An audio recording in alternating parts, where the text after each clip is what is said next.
you saw in the Dubai tour. Dubai is known for the glitz and glamour. Like I said, it's Las Vegas on steroids. Having said that, Abu Dhabi is gorgeous, gorgeous. It's natural. Everything that I showed you guys here in Dubai was artificially made, including those islands. You remember that, right? Yes, the Palm Island. Exactly. Abu Dhabi has 200 natural islands.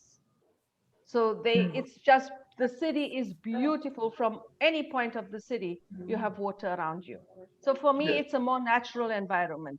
Okay, Shayna's, I think we can start. I'm gonna mute, I'm Okay. gonna mute everybody. If you could also Okay. turn your cameras off. Before you guys mute, I just want to quickly remind that please let's not use the chat, because really I'm multitasking and I never even look at that chat box. So if you really need to say something, maybe unmute yourself. I will be doing my presentation. I'm hoping to show you 2 videos. If we have time, maybe a third. And then at the end, we will do a question answer session. So I think maybe because it's a big group, let's keep the questions to the end. But if you do have something that you pick up as we go along, maybe just note it down. So when it comes to the 11, there's 11. this Okay, I'm good, yeah. is That's this fine. is a problem. If I see this, then we know I'll this. keep my camera on. I'll keep my camera on and let you know if Okay. there's a problem. But I'm gonna mute everybody so you can start. Yeah. You wanna unmute yourself, Shane? Okay, so we can start. You're not muted.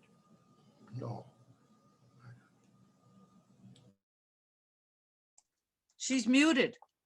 Shane, you wanna unmute yourself? Okay, is that okay? Yeah. All right, so welcome everybody to the Abu Dhabi virtual tour. It is now 7:26 local time, Dubai time. I am literally sitting in Dubai, and as I said, I am licensed by the government to do Abu Dhabi and Dubai. So I spend much of my days in Abu Dhabi and I absolutely love it. To be honest with you, I have not been into Abu Dhabi for 1 year now, exactly 1 year. My last tour was on the 6th of March, and we cannot go, the border is closed. Between Dubai and Abu Dhabi, we can go technically, but you need to do 2 PCR tests. Okay, so it's a whole different, I'll explain. So during the tour, I'm going to cover a little bit about the geography. We're going to visit the mosque. I'm going to show you the mosque, one of the most spectacular mosques, and definitely the most famous landmark in Abu Dhabi. Then I'm going to show you some of the beautiful buildings of Abu Dhabi, the architecture. We'll see the Louvre Museum. We'll see the Formula One track. I'm going to show you 2 palaces. One of the palaces, we're going to go inside. Then I'm going to show you more beautiful architecture. I'm going to show you videos. I won't tell you about the videos. And then in the end, we'll talk a little bit about the culture, the marriages, and like this, okay? So I'm going to start to do the first share screen. And we're actually going to look at the place we're visiting today. So a little bit of the geography. Now, if you look at this map, we probably use this map for Dubai as well. And you can see there's Dubai, that's where I am. And all the yellow is Abu Dhabi. So by far the largest city, making up 85% of the country's landmass.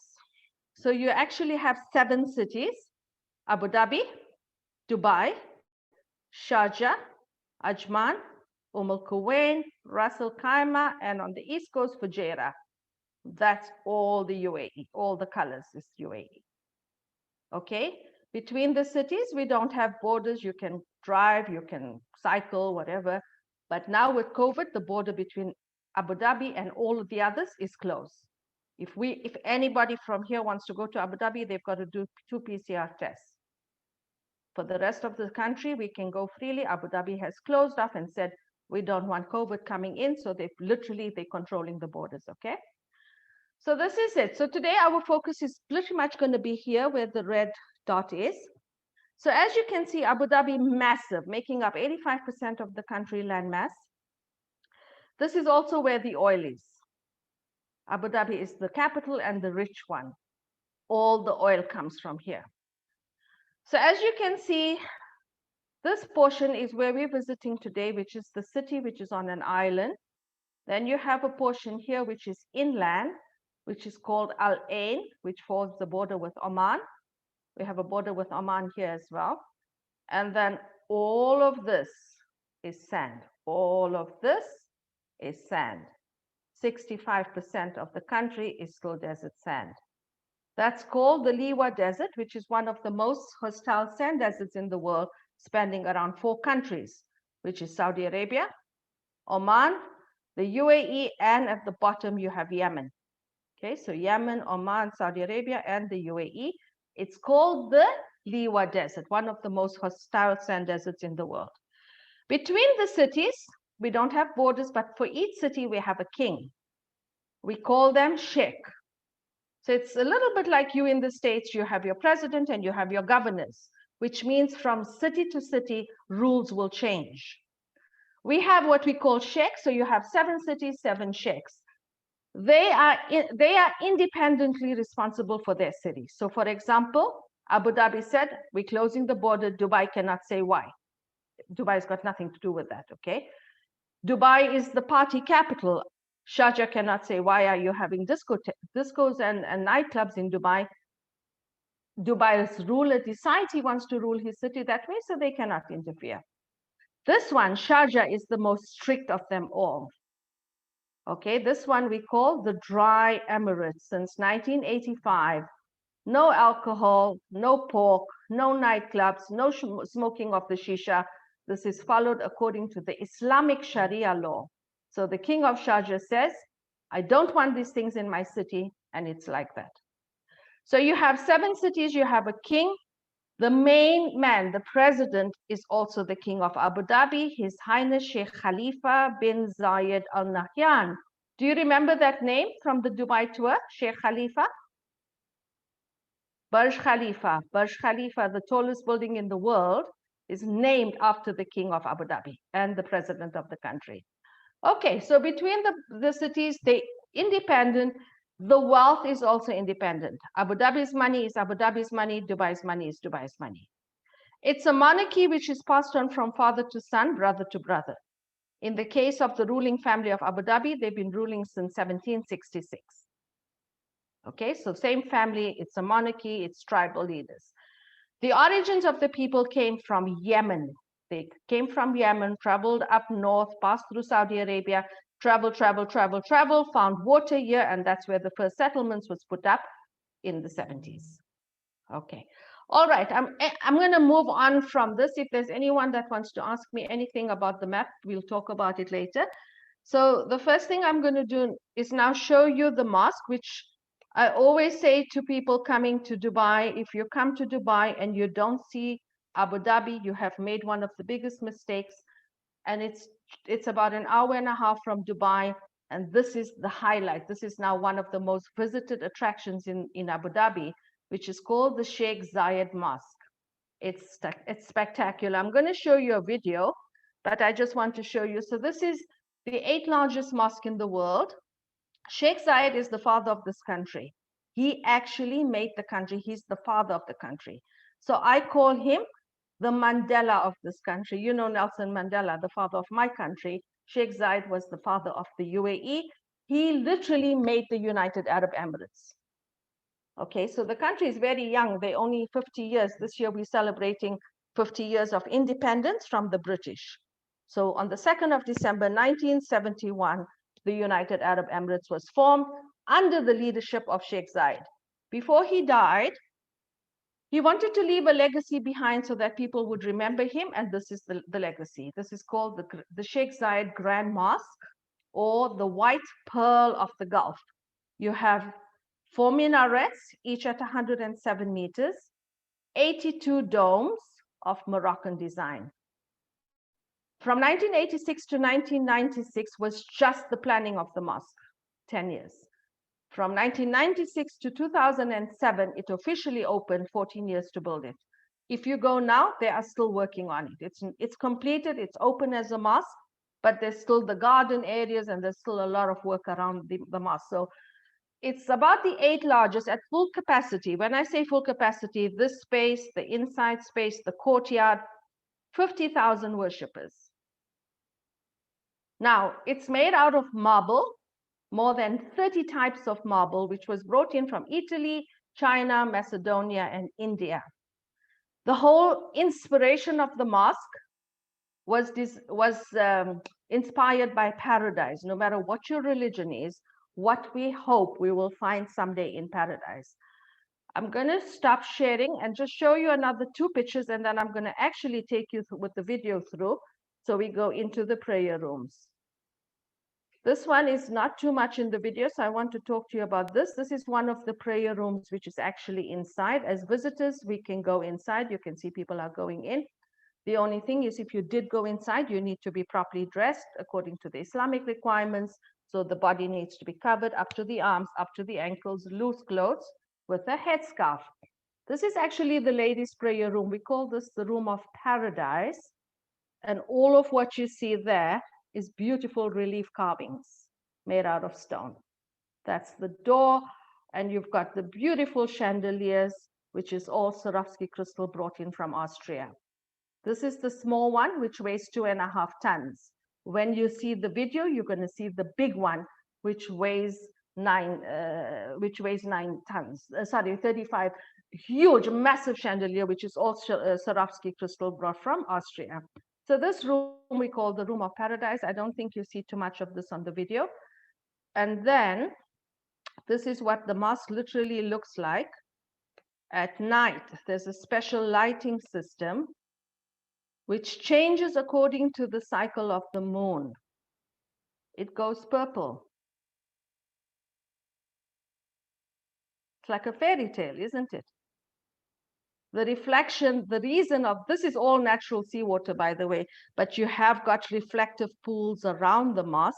So the reflection of the marble goes around the mosque like this as well.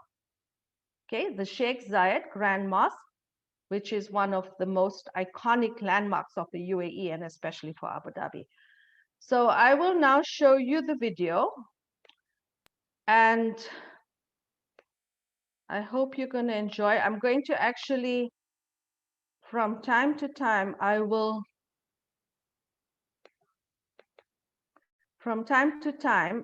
actually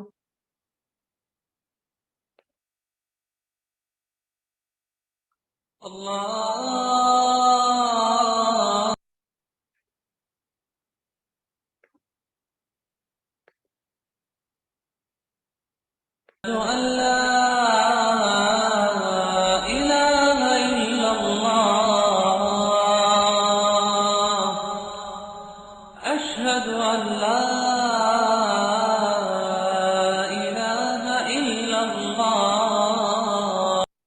Sorry, I want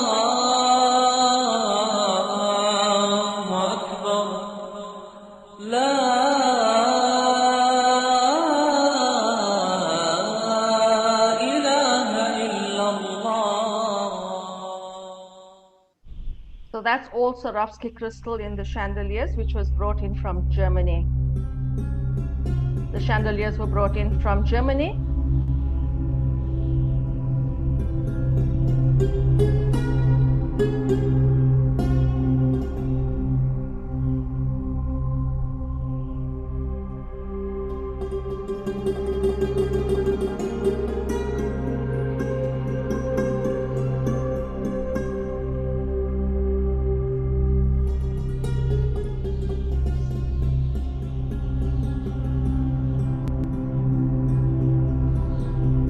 Seven 7,000 people can pray in this room.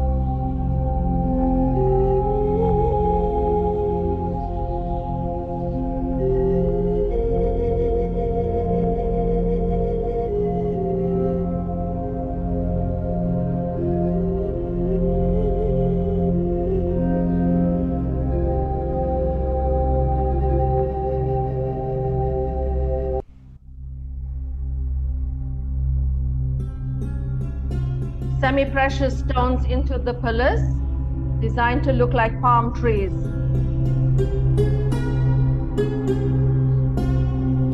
More than 1,000 pillars outside. Gold leaf.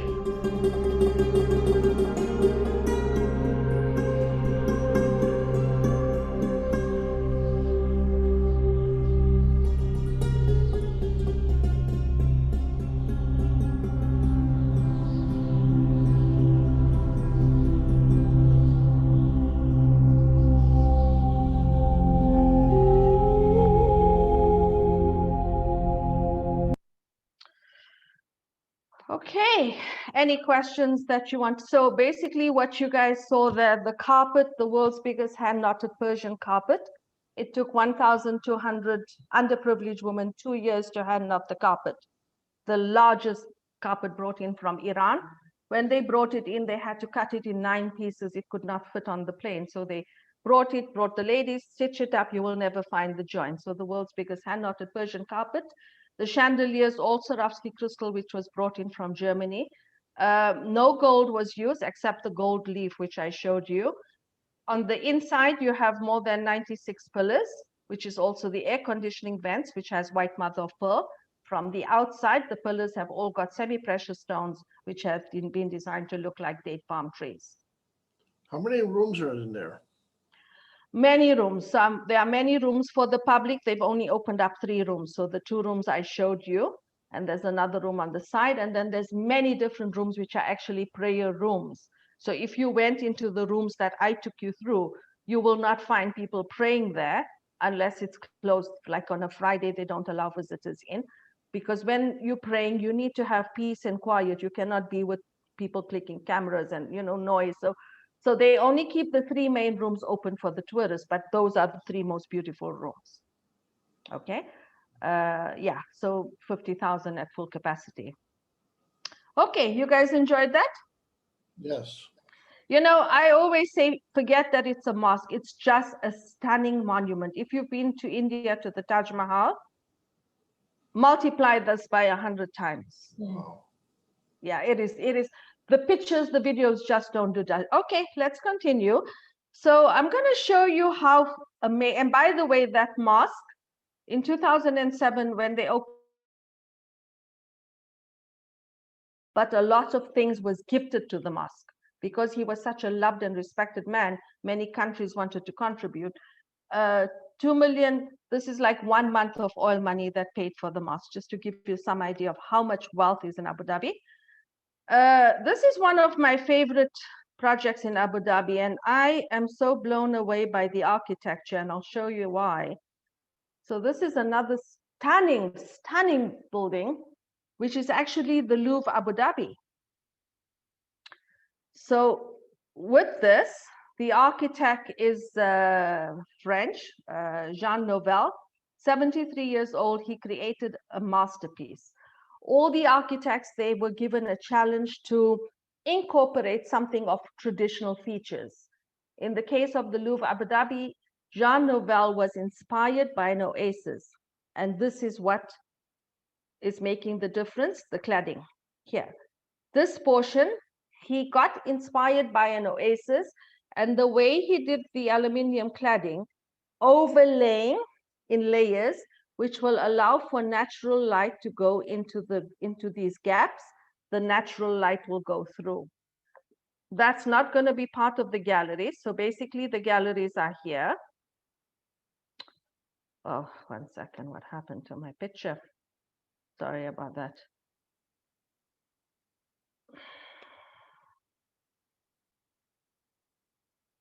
Oh, I lost that picture. Why?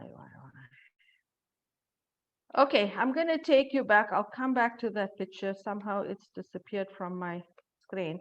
This is what the inside looks like. So basically with the openings, the perforations, you see this? The natural light comes in and it basically puts the light onto the walls. Okay, so this is not part of the actual galleries. The galleries were at the bottom where I showed you. And you have 35 galleries featuring the different types of art. So you have 3 main types of art. You have art which is loaned by Paris because it's in collaboration. They have a 30-year deal with Louvre in Paris. So Abu Dhabi can source pieces from any of the museums in Paris, not just Louvre. So they have pieces from the actual Louvre Museum going to Abu Dhabi and from Abu Dhabi going to Paris. So they have that, plus they have private collectors that are exhibiting, plus Abu Dhabi has got their own art that is featured at the gallery. At the minimum, you need at least an hour and a half, but the building itself is a masterpiece. So remember I said Abu Dhabi has got water naturally, so this is all part of the Arabian Gulf. This is all seawater. So this is actually my spot here, Jewel, when I go to the Louvre Abu Dhabi, I absolutely hate museums. I get so bored. And especially when you've seen it like what, 12, 15, 20, 50 times. So I normally just put my guests inside because we're not even allowed to guide. They have their own guides there. And this is my little spot. So this is where I'm sitting and having my water and my almonds or juice. And I just enjoy the peace and quiet and the beauty of it. Look at that cladding. So it's just phenomenal. At night, it literally allows for the stars to come through. So it gives an effect of starlights. The architecture is fantastic. You'll see as we're going to go along. Okay, so this is the Louvre Abu Dhabi, which is not expensive. It's about $28, and you can spend as much time as you like. The next one, I will try to come back to that picture of the Louvre. Somehow I don't know where I lost it, but I will try and find it at some point. So now I'm going to show you one of the other amazing architectural buildings.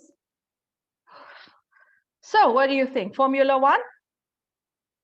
This is the Formula One racetrack, Ferrari World. I was actually reading about this. So the first race started in 2009, and Abu Dhabi does the final leg of the race.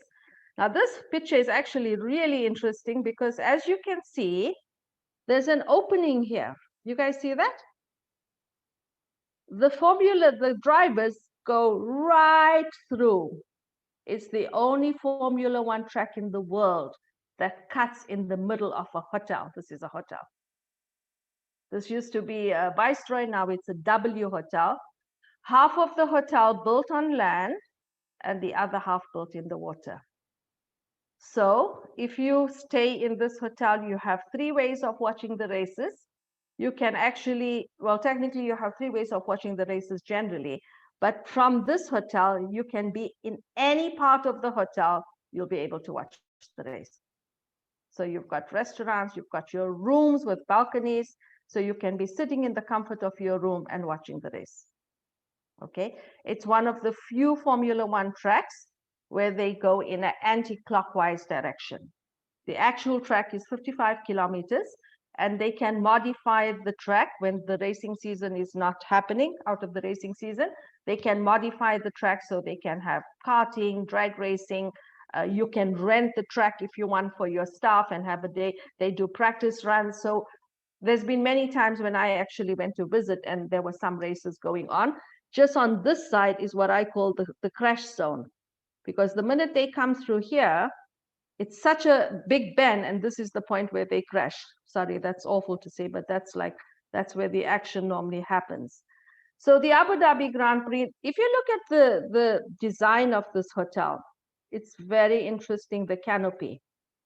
It was inspired by a fishing net, which goes back to the past. They were fishermen and pearl divers. If you talk to the grandparents, third generation, all of them came out of the desert, okay? They belong to either the fishing family, the pearl diving family, or farmers. So all the grandparents were Bedouins. Today, the kids are driving Ferraris and Lamborghinis. When the grandfather says, it took me 5 days to get from Abu Dhabi to Dubai, the kids laugh, they do it in an hour. So huge differences between the generations.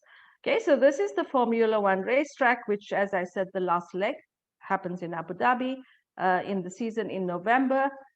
It's been an awful year for them. Most of these hotels are struggling to even survive. So let's see what's going to happen later this year. Okay, and that's where I say the track for the drivers, they say it's the most exciting race for them because it's the only track in the world where they cut right in the middle of a hotel. Right through that. Okay, let's keep going. So next one. Right, so now I'm going to show you a little bit of royalty. So we're going to see some palaces. Let me show you this one. I feel like I want to cry. I miss Abu Dhabi so much. So let's zoom this one a bit. So as you can see, this is the natural waters. This is the Arabian Gulf, beautiful turquoise waters. And from most part of Abu Dhabi, you're going to have this because If you remember, I told you we're going on an island. We're literally moving onto an island. So you always have the water around you.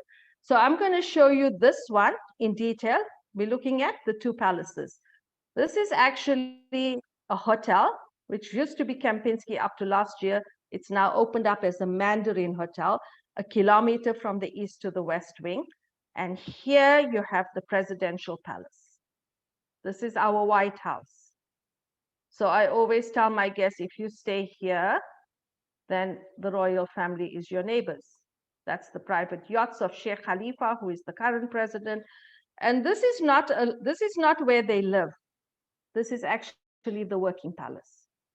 So the White House. It's not like the White House. The president doesn't stay in it. He has many beautiful other palaces that they live in. This is just the working one. And if they have any visitors, dignitaries, then they will take them to that palace. And last year, not last year, 2020, I don't count. It doesn't count. That was a useless waste of a year.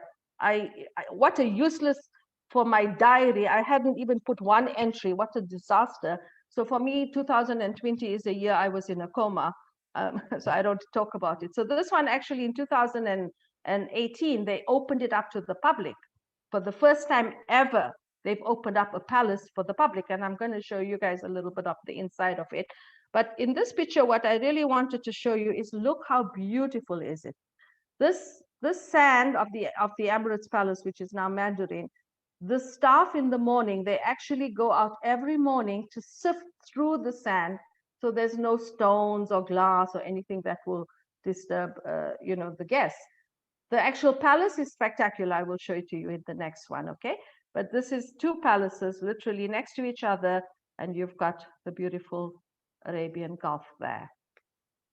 So let's have a look now at what used to be the Emirates Palace, now the Mandarin Hotel, which is just so beautiful.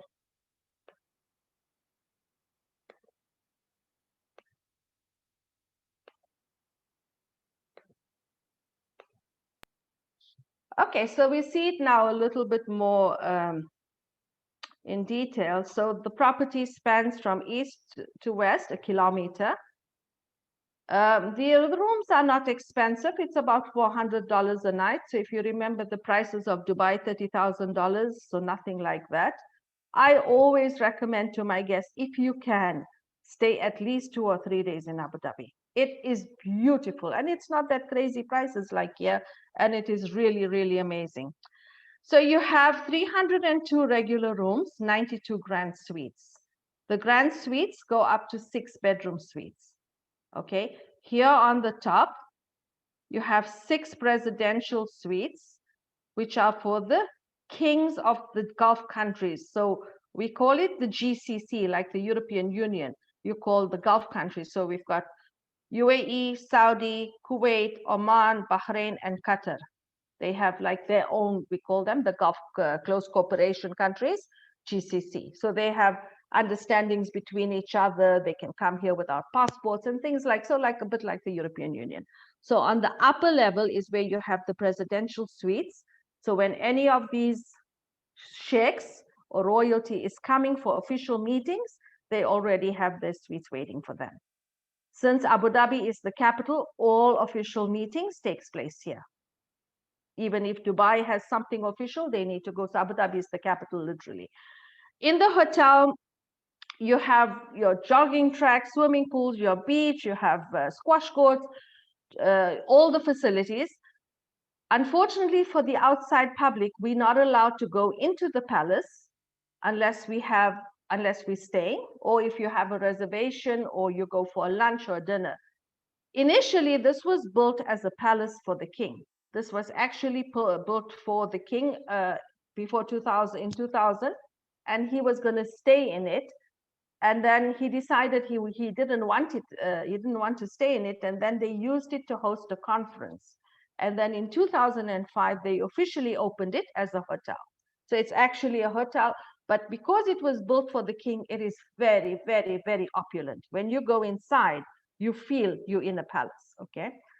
I have a little trick up my sleeves, and I managed to get my guests in. I recommend it to everybody. It's fantastic to go inside. And I take them in for $30. We go and have something at the coffee shop, which is, you can have a nice sandwich, you can have a mezza, which is, it's called the royal platter, which is like a lot of dips and hummus and all the good stuff. So we have a nice experience, $30 there, but this is what everybody wants to have, which is the speciality of the Emirates Palace. Did I show you this before? No, I got a little mix up because I sometimes include some of my pictures. So this is the cappuccino at the Emirates Palace. That's the Emirates Palace logo. Do you know what that is? Coconut. No, let's go a little bit more exotic. 24 karat gold. Have you ever drank gold? 24 karat gold. Every year, 5 kilograms of edible gold is used by the Emirates Palace to decorate their cakes and pastries and to make this cappuccino. So when they're making jewelry, you know, the powder, the dust that falls off, they collect that, and that's what they're using. Now, everybody just wants to, of course, I've never had gold before. I want to show everybody I've now got gold in my tummy. People are sometimes concerned, will I have any medical issues? No, because sometimes in the medical profession, they use this in cancer patients. It's got to do with something about the gold and how it actually binds onto the bad stuff. Okay, so in limited quantities, you're okay. So this is the Emirates Palace 30 cappuccino, which is in price, it's about $15, $18. So again, you can see it's not that crazy prices. I actually go, when I go to the palace and people are having their lunch, I have a carrot cake there, which is like 28 dirhams, which is about $7, which is what I would pay in Starbucks, and it is delicious. It's Emirates Palace, it's of course top notch, okay? So when I take my guests in for $30, we have a nice lunch, which means a substantial lunch, not huge, but enough. And then of course they can have a choice of the cappuccino with gold or camel burger or anything else, okay? All right, so you guys coming to have some gold here in Abu Dhabi, huh?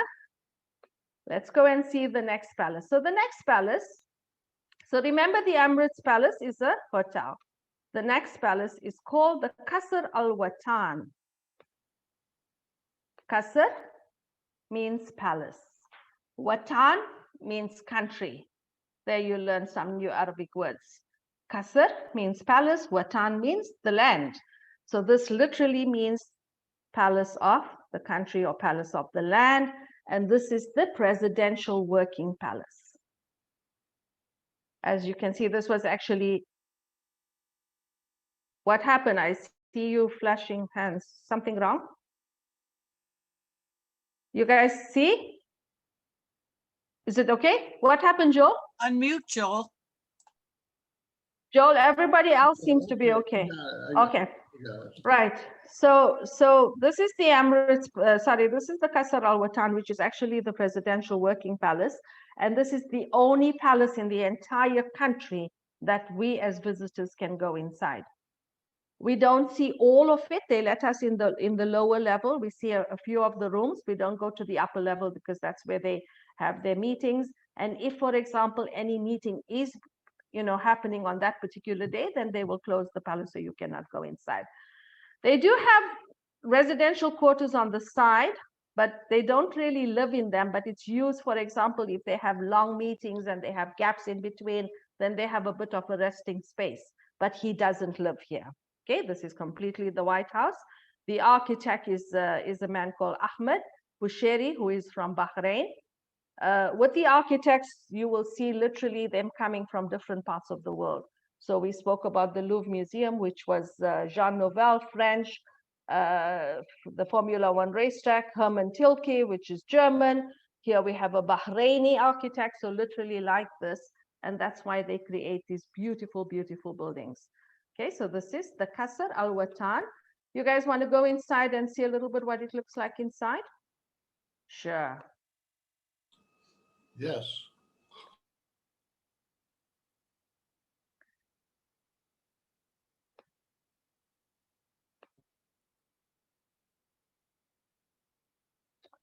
Hold on a second. So, where is my, there.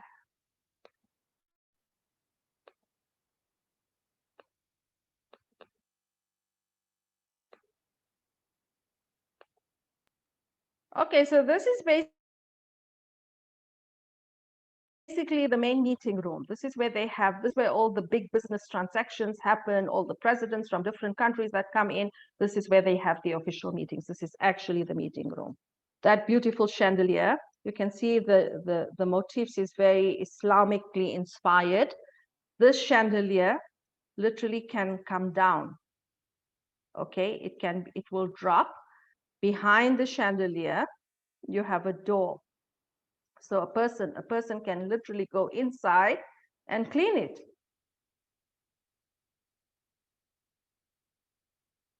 There we go.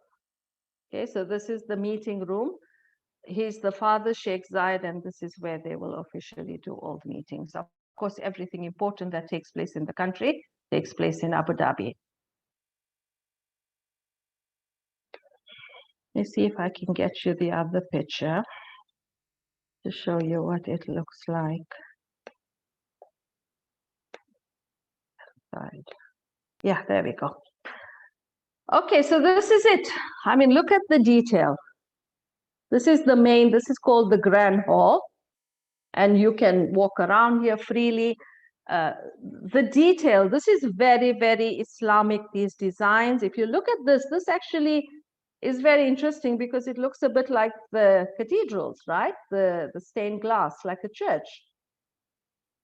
Okay, then you've got all these different motifs, very, very opulent.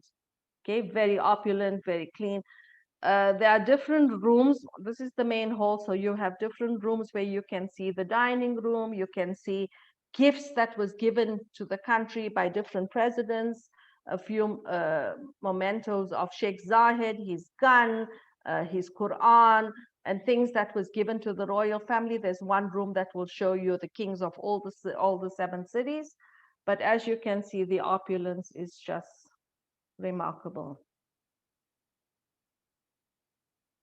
Would you like to go in it? You know, Abu Dhabi is so not expensive. This is like, again, you're looking at about $30. And you have, even to get into the palace, we have to start from the welcome center.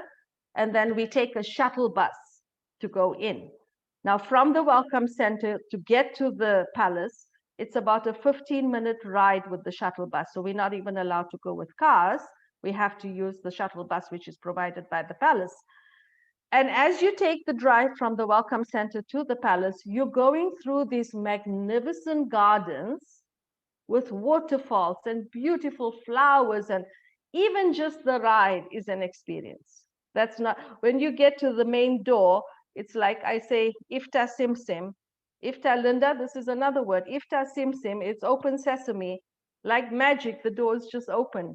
I don't know how they open. It's controlled, of course, but there's nobody that's there that's opening the doors. So you stand and the doors just open, and then when you come in, you get hit with this opulence. Okay, we good so far? Just at least show me a thumbs up because I feel very lonely on this side. Okay. All right, so let's move out now. Remember, if you have questions, just note them because I will address the questions later.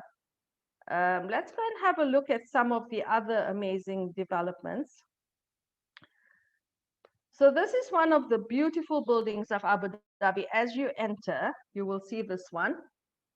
It's 23 floors, and it's actually called Alda Properties. It's a company called Alda. These are the people who made the Formula One racetrack, and this is where their offices are. It's the headquarters. The building itself has been designed to look like a coin, like a coin, like money. But look how beautiful. That's literally the sun setting on the building. And as I told you earlier, Abu Dhabi, by default, from most parts of Abu Dhabi, you're going to have water around you. At least this part of Abu Dhabi, which is the city. Okay. So this is the ALDA headquarters, which opened in 2010. And the architect here was a man called Marwan, who is Lebanese. So if you look at the architects, there's a reason I'm telling you. So you can see how literally the UAE is a playground for architects.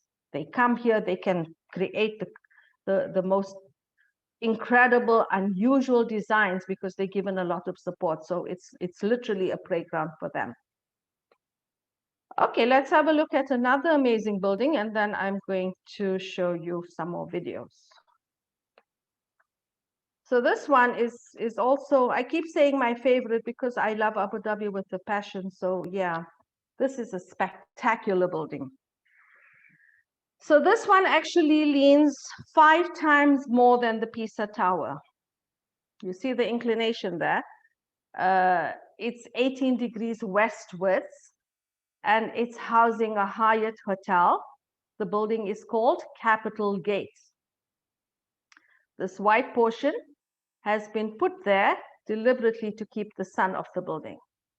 Around this area, you've got a stadium here. You have a lot of different exhibitions going on. This is the exhibition area. They just had a huge exhibition last month, selling big craft and IDEX defense equipment, international defense equipment exhibition. So that took place last month. Here you have a helipad.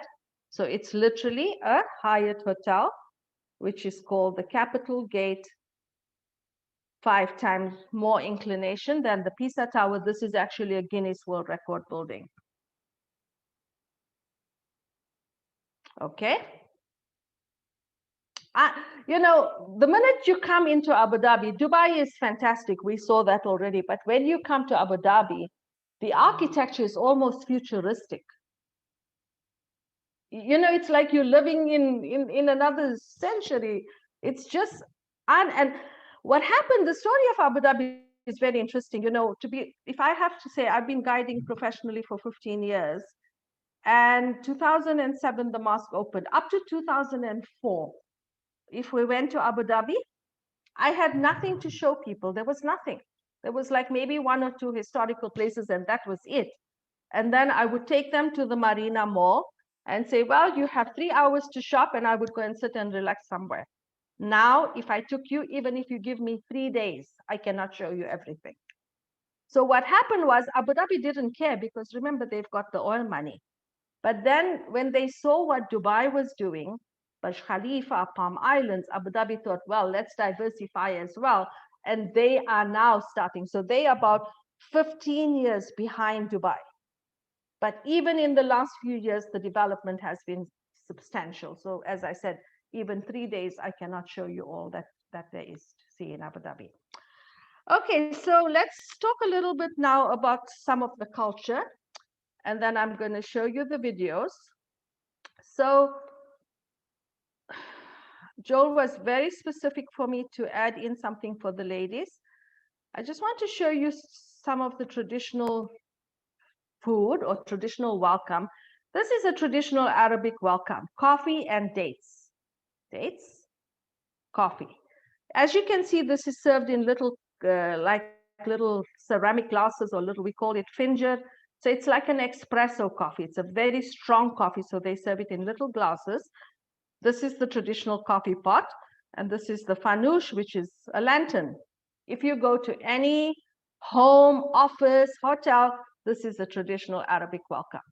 The coffee is made with coffee, cardamom, and saffron. So it's very strong, actually. I don't like coffee, and I don't like this one because it's strong. It's like an espresso. But if anyone offers it to you, it's almost rude to say no. So you just have to drink it, and to me, it tastes like medicine because it's very, very strong. So this is the traditional Arabic welcome, which is coffee, dates, and sometimes they will have something sweet on the side, but coffee and dates definitely. Dates is the national fruit of the UAE. Next month, we will be starting the holy month of Ramadan. I'm not sure if you're familiar with Ramadan. We do the holy month of Ramadan, and by tradition, we will be fasting for 15 hours. During 15 hours, no food, no water, no nothing. 15 hours from sunrise to sunset. When we break our fast after 15 hours, the tradition tells us to have a date and water. So the date has got all the nutrients your body needs to give you that quick energy burst. So when we break our fast next month, of course, everybody's going to have, we have about 200 varieties of dates. All right, I hate being on a timeline and I feel like I'm rattling like a parrot, but I have so much I want to cover, especially with the videos. This is traditional dishes, which is mainly served for special occasions, weddings. It could be, it's a lot of rice dishes, huge rice dishes, and I'm not sure if this is what type of meat. It could be camel or it could be anything else. And this is a dish we call uzi, O-U-Z-I, uzi. They literally slow cook this under the ground for hours on end. So the meat, you can see they're pulling it off the bone. You don't even have to cut it, it's soft. So they will take it off the bone and then it will be like served on a massive platter, and it's communal eating. People gather together. This is how our tradition is, communal eating. We never like keep, everybody will have one big gathering, and you can find in the traditional families up to 50 people having a meal together. You always take what's closest to you. So this is uzi, which is a very delicious dish. And of course, this is something which will be served during Ramadan as well. We have a lot of special dishes during Ramadan, like things that we won't normally eat during the year, but this would be weddings. For weddings, you can have up to 10 to 15 camels that they will slaughter. So let's go to the weddings a little bit. This is for the girls, and I was told very specifically to include the weddings. Although the wedding that I'm going to show you is very different from a traditional wedding. So let's have a look at this one, and then I'll take you to the next. This is a more traditional wedding. As you can see, she's beautifully dressed. She's covered. All the hair is covered as per the Islamic requirement. She's also wearing, she's got art on her hand. Henna. The last time I did that with the picture disappeared, so I'm really scared to do that. Okay, so this is henna. Girls, do you know what henna is? Anybody? Yes, okay. So henna is herbal. We are not allowed to do tattoos. In Islam, tattoos is forbidden. We are not allowed to do tattoos because you're putting a needle in your body, and we believe as Muslims, our body is a temple. Anything we put in our body should be good and wholesome. And that's why, as per Islam, we're not allowed to do drugs, we're not allowed to take alcohol, and we're not allowed to do tattoos. I'm not saying every Muslim doesn't drink. That's the biggest lie. Many, I have friends that drink, so it's individual. So for the ladies, of course, you know, when they get married, this is a big part of the marriage where they do henna, traditional henna designs. She will have it on her hands all the way up to her arms, on her feet as well. So for example, if you're walking around in the mall and you see a lady like this, instantly you know she's a bride. Or when we have, for example, after Ramadan, we have Eid. Eid is the equivalent of Christmas. For Eid, I put it as well. So it's just something special. Okay, it's herbal. You put it on, you keep it on your hand for like 30 minutes. You then wash your hand, and this will stay on your hand for almost a week or more. Here we call it the no regret tattoo. So if you've had a wild night out and you've done something crazy, at least you know it's going to wash off. Okay. She's a very pretty girl. So let's have a look at her wedding. The wedding I'm going to show you is a little bit more of a modern wedding because it's completely different from the traditional one. I will tell you about the traditional one after we watch the video, okay?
يا ليل عادي إذا نور القمر ما بان والشمس غابت ولا بانت لحد الآن. يا ليل مالك ومال الشمس والقمرة، يكفيك طلت رؤى لتبهر الأعيان. يا ليل عادي إذا نور القمر ما بان والشمس I'm gonna just forward it a bit because there's a lot of family here. So the boy is coming.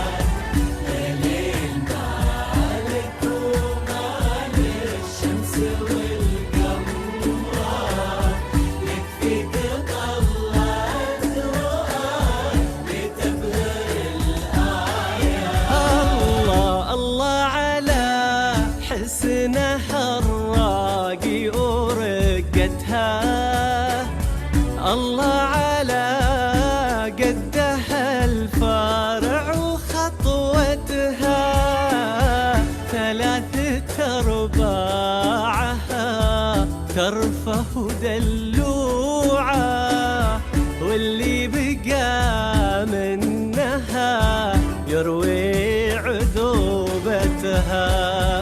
الله على حسنها الراقي ورقتها، الله على قدها الفارع وخطوتها، ثلاثة أرباعها ترفه دلوعة، واللي بقى منها يروي عذوبتها.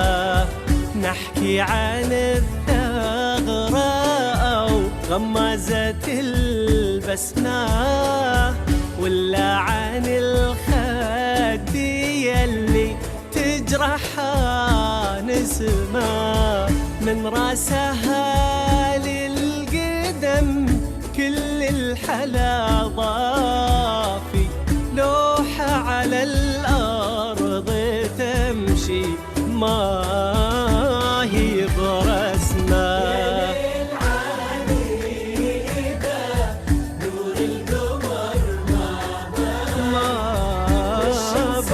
It's a sword.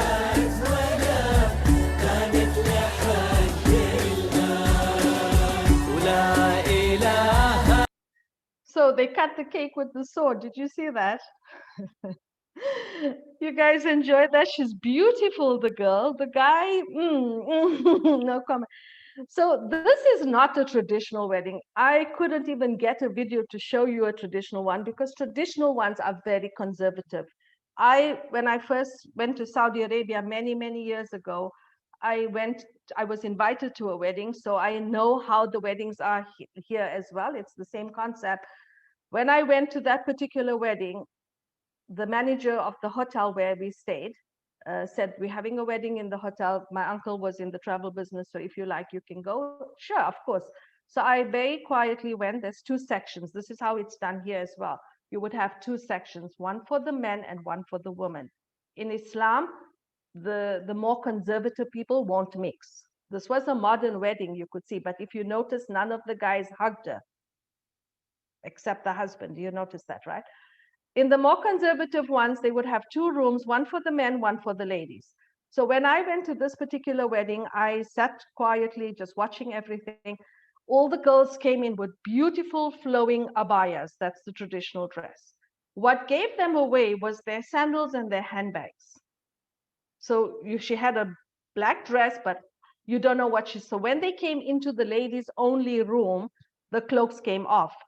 And my God, were these wild women, I mean, wild women, dancing on the tables, belly dancing, crazy, crazy women, but there was no alcohol because we don't take alcohol, okay?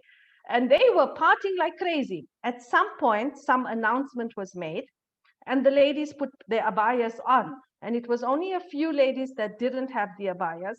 apparently this was the immediate close family. So that was the time when the groom and his like close family came into the room and they did the marriage signing of the documents and the actual marriage ceremony. So there'll be two separate parties. One will be for women and one will be for the men. So this one was a very different one. This is a very modern concept, which doesn't really happen in many homes in the UAE especially. Okay, you guys okay? So far, so good?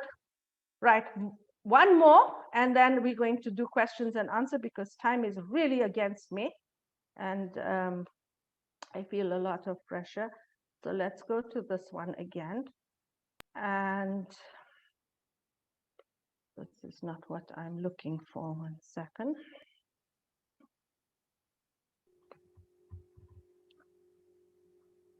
Sorry, just give me a minute to find that one. In the meanwhile, if there's any questions that you want to ask me while I'm finding this video. How much did their wedding cost? Huge money. As you can see, it's a spectacular, and you know, it's a competition right now because I looked at the wedding of Sheikh Mohammed, who is the king of Dubai, when his daughter got married, and we didn't find the bride or the groom. They didn't show that, but the actual wedding was amazing. They had birds flying and it was just incredible. I would like to ask a question. Okay. Yes, May I'm I? listening. Yes, sure. Okay, everything you've shown us has shown the Sorry, one money, second. the immense money that's being brought in from the Okay. oil, and of course the king and the sheikh, they get the benefits of all that. But what about the other people? What about the working people? Is there Okay, another I will answer your question. I just because I'm getting the sound here.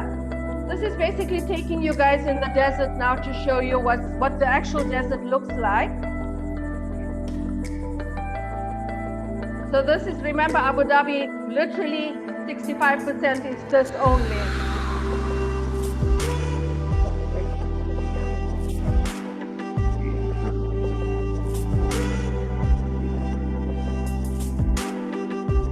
This is so much of fun.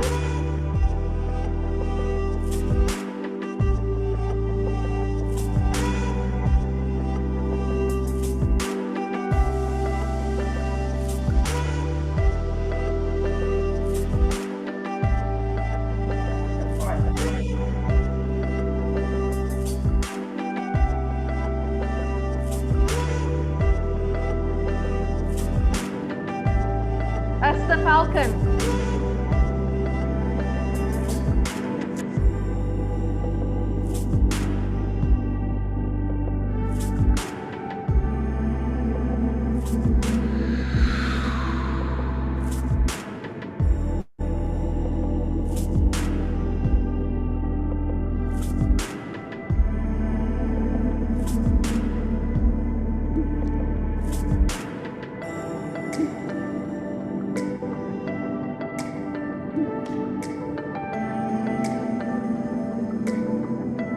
It's like they're babies.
Okay, I'm all yours for questions.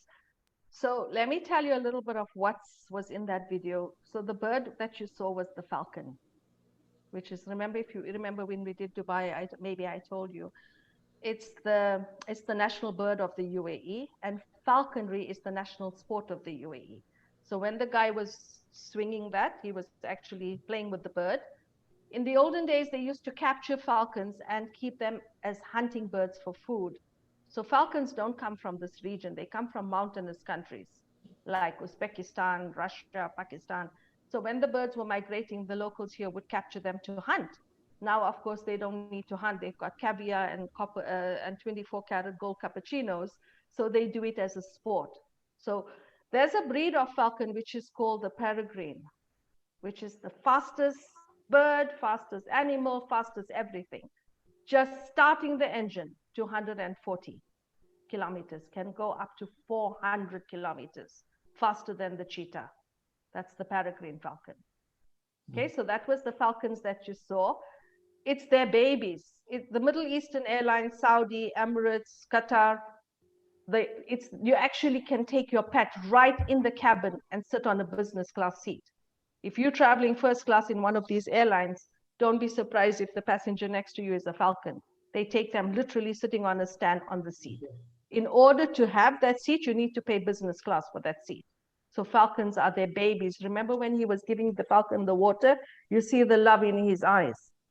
Okay. The dog, do you know, anyone knows what that dog is? I fell in love in this country with that. Exactly. It's a breed of greyhound. They call Salukis. Very strong. You see the stamina. Okay. So between the falcon and the Salukis, they used to use them for hunting. If the prey could fly, it was the falcon that would attack. If the prey was on the ground, it was the Saluki that would attack. Sometimes they would use them both. So the falcon would spot the prey, go to the prey, hover above it, and the Saluki would catch and bring it back to the master. So Salukis, falcons, camels, this is family members in the culture of the Arabs, or the Bedouin actually. Okay, guys, I am now done. We're on time. We have 15 minutes or so for question answers. So now we can address. First of all, did you guys enjoy? Yeah, Yeah. outstanding, outstanding. Very good, very good. Excellent. All right. All right. Let's do the questions answers. All right. So the question that I had asked and wasn't answered, obviously the cash cow is the oil, and the Okay. people who benefit it are the king and the sheiks and their family. But what about, I'm assuming that it takes a lot of hired help to run the palace, to run the hotels. Where do these people live? What do they do? Do they make a salary, a living wage? Do they get benefits? I'm always interested in the Of course. underdogs and the And I love lower that. class people. Right. So first of all, I have to apologize that I cut you off. As I told you, I'm a techno dummy, and when the video was on, I didn't want to risk it not playing again. I still lost my picture of the Louvre Museum, so I'm a little bit nervous. So I apologize that I couldn't answer at that point. Yes, I love that question, because one of the biggest misconceptions about people coming to the UAE is that everybody in the UAE is rich. That is not true. There are many, many wealthy people that's got staggering amounts of money. You should watch the video of Sheikh Mohammed's daughter's wedding. It was like a 15-minute video that I saw. They don't show the face, so that's why I didn't, but it was so extravagant. I want to literally cry. I come from Africa. We've got starving people even to this day. So for me, spending that copious amounts of money it's senseless, and it's also against our religion. Islam teaches you to be very simple, very humble. So of course, there's the excess of the rich, and then you've got the middle class people like me, where right now I'm going right to the bottom, but then you have a lot of poor people. When people come and do tours with me, I always take them to see this, and I tell them this is the reality. So there are many, many people that are actually struggling. They come from their countries, India, Sri Lanka, Bangladesh, Nepal, Philippines. They come here, they work, their families are back home. They cannot afford to bring their families here because it's an expensive country. So they work like you have in the States, the foreigners coming in, working, sending money home. So same. Here, they don't get any benefits. We don't get any benefit. Even with COVID, us foreigners, we've had zero help, zero help. I mean, I've not had work for 1 year. From earning, you know, a reasonably good amount of money where I could normally pay my rent in 2 days of earnings, I literally don't even have money for rent anymore. I'm like, I don't know what I'm going to do next month. So we've had zero support. Most of us, we come here, we leave our countries because we have better opportunities here. I left South Africa because of the crime, 50 gruesome murders a day in the city where I live in. So yeah, we come, but at the same time, I can go downstairs. I work hard in the normal time, but at least I can go 2 o'clock in the morning downstairs and I know nobody's going to attack me. So there's a payoff. So most of people who come here, they work hard. We basically serving the Arabs, honestly, because it's only now that some jobs are being done by the Arabic people, but very, very rarely you will go to a restaurant and it's going to be an Emirati serving you, unless it's an Emirati restaurant. So yes, they have got people working, but you know, you ask me how do they get treated? I cannot tell you because this is very different. It's a bad company, it's a good company. Bad companies try to exploit. This happens everywhere. I do remember once I was on a tour, and after the tour, my driver asked me if we could stop outside the palace. And I was like, why? Sure, let's stop outside the palace. What's happening? And he said, my brother works at the palace. And every day they cook. Of course, they cook lots of food because the king can come anytime. And he says every day he does that stuff because there's so much of extra food, so they give it out. They give it to poor people, they give it to the workers. So he used to go every day and pick up food from the palace. I mean, that's not, if you're working, for example, the Qasr Al Watan, Emirates Palace, Hilton Hotel, they would normally provide the staff with accommodation. So generally, you know, it is an expensive country. You have to work. If you don't have a job, you have to go, literally go. Many people had to leave due to COVID because they lost their jobs. So, you know, at the end of the day, I think for most of us that come here, I can tell you there are people earning $200 a month, but they still choose to come here because back in their countries, they won't even find that. So they work here, they send money home. Some of them even, you know, converted to pesos or Indian rupees or, you know, any other Bangladeshi currency. It's some money. Plus they're getting accommodation, they're getting food, they're getting medical. So the basics are covered. Does that answer your question, Phil? Yes, thank you. Yes. So there are poor people, and yeah, not everybody is driving a Ferrari. I mean, my heart breaks when I see this.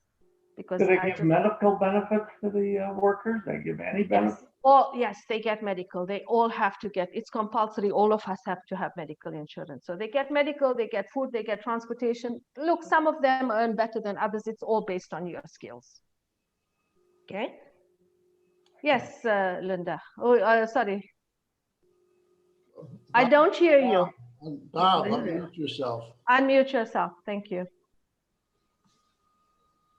Are they planning to rehabilitate some of the desert?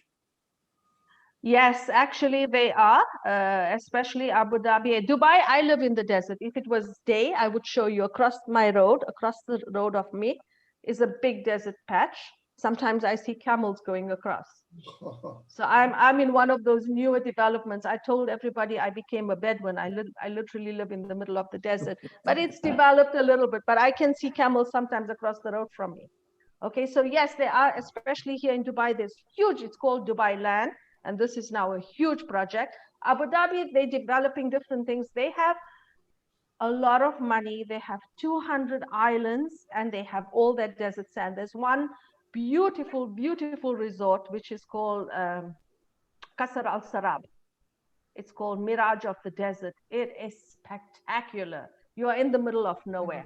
It's about a 2-hour drive from Abu Dhabi to get to that resort. Spectacular. Okay, so yes, they are planning to do developments out in the desert. Are people allowed to Thank you. drive in the desert? Yes, but you need to have a good, strong vehicle, and you need to, they always advise to go in a convoy, like you saw the Jeeps, because you can easily get lost. So like we can today, and we're having fantastic weather. A lot of the guys are out in the desert with their families. They'll camp overnight, they'll make barbecues, especially with COVID, everybody's isolating.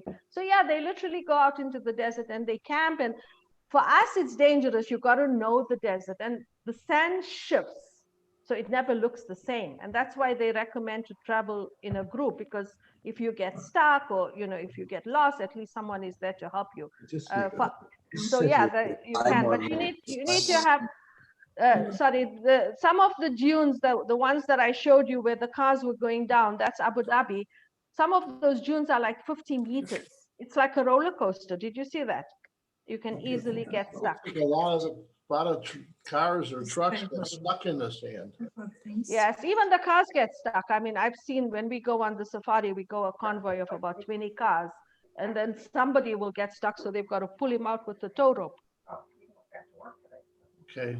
But the sand is very soft, as you've seen. We have 11 different colors of sand in the UAE. This is very interesting. So we have black, we have orange, we have beige, brown. So there's 11 different colors in different parts of the country. Do you know why it's different colors? What causes the colors to be different? It's got to do with the minerals in the sand. So when there's copper in the ground, the sand is orange. When magnesium, it's black. It's got to do with the minerals of the sand. And you can drive like in one area and then you cross over and you see a whole different color of sand there. And it's very fine sand. That's why the camel's feet is like padded. The feet of the camel is like padded so that they don't sink. Okay, any other questions for Shayna's? Please ask me questions, please. I have one more. I have one Sure. more question. I'm curious about your first name. Is that a South African name or is that an Arab name? Well, it's a Muslim name. How about that? A Muslim name? Okay. Right. It's like Muhammad. Muhammad you're going to find universally, but the origins of my name is Persian. It's Iranian. So was that your given name at birth, or did That you was change my it? given name. That was my given name, and I hated it because every second person in South Africa had this name until I found out the meaning, and I kind of like it, but it's very hard for people to remember. So most of the time people are calling me Chanel, Chanel, Chanel, and I'm like, okay, I'm back. So yeah, it's actually Persian. It means queen, the king's bride, so queen. So yeah, it's a very common name in Muslim countries. Here, not so much. Here you'll find names such as Mary, Maryam, which is Mary. So they choose more biblical names, Mary, which is the Islamic is Maryam, or Fatima, or what else? Khatija, so these are the more traditional names. So yeah, you'll find more of those kind of names. Yes. Wow. Is there a way to estimate the cost of these fantastic buildings like the first mosque or the palace? Yes, the mosque, I told you, 2 billion dirhams when they opened in 2007, because it was the dream of the founding father. No money is taken in that mosque at any point and any time. Even if you visit the mosque and you want to leave a donation, they will not take it because it was their father's wish. 2 million dirhams, a lot of things was given to the mosque. And since 2007, they have spent huge money on that mosque and they stopped counting. The Emirates Palace was one of the most expensive hotels ever built. It was featured on luxury hotels of the world. It was one of the most expensive hotels ever built. With Abu Dhabi, there is no issue about money, but now with COVID, of course, oil prices have dropped, so there has been a bit of a problem on their GDP, because Abu Dhabi's economy is pretty much oil-based, not like Dubai. Dubai is not oil-based. Dubai is only 20% of oil here. So Dubai's economy is based on tourism, which is devastated right now. I have literally not had work. Oh my God, since last year, March, I have not literally I had 4 days of work over Christmas, and I had 1 day of work last month, and it's devastating. I mean, our industry is all those beautiful hotels we're seeing. So many of the staff had literally become, they've been retrenched, and they had to leave the country. Not only leave their job, but leave the country. Even Emirates Airlines, the last time I read, that was probably 6 months ago, 600 pilots was put off. So it's been a devastating time, and it's a land of excess, it's extravagance. But in all fairness, and I think I told you this in the Dubai tour as well, there's a level for everybody. If you want to go crazy and spend vast amounts of money and have the cappuccinos and the gold and the what do you say, this potato fries with gold, go ahead. But if you want to come on a budget, there's an option for you too. I am the guide that I will take you to the best place for the best tea for $1, even better than these fancy hotels. So, sometimes it's not about the glitz and glamour. If you come here and you really want to enjoy the culture, then you have got the opportunity to do it on a limited budget. It's, it's what I say, all of us, no matter who we are, we grew up with Alibaba and Sinbad and Princess Jasmine. I remember as a child reading about this, and I was like obsessed with Baghdad, because most of the stories were based in Baghdad, which is Iraq, right? And here you come and you actually see the Alibaba and the Sinbad, and you see it in reality, but you're also in a safe zone. I do have a question. Sure. I noticed in what you were saying, in the culture, in the chandeliers, in the architecture, everything is from somewhere else. Do you have any manufacturing in the Abu Dhabi or Dubai that make these same things? Not really. We're pretty much dependent on the world for everything, even for food. Very little is manufactured and produced here. Oil, of course, dates. We're providing dates to the world. We're providing camel milk to the world. This is a new export that's starting now.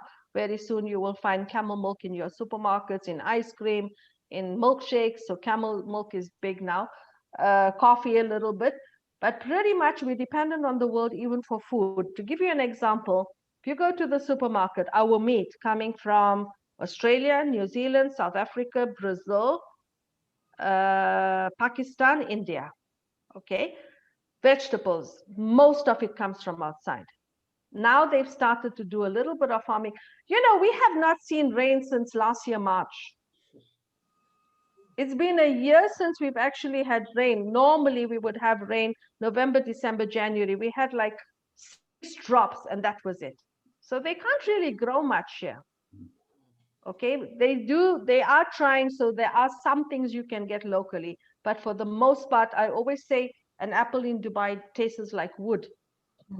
This is true because it's coming from South Africa, USA, Chile, all these, Uruguay. My God, by the time you get here, there's no taste to it anymore.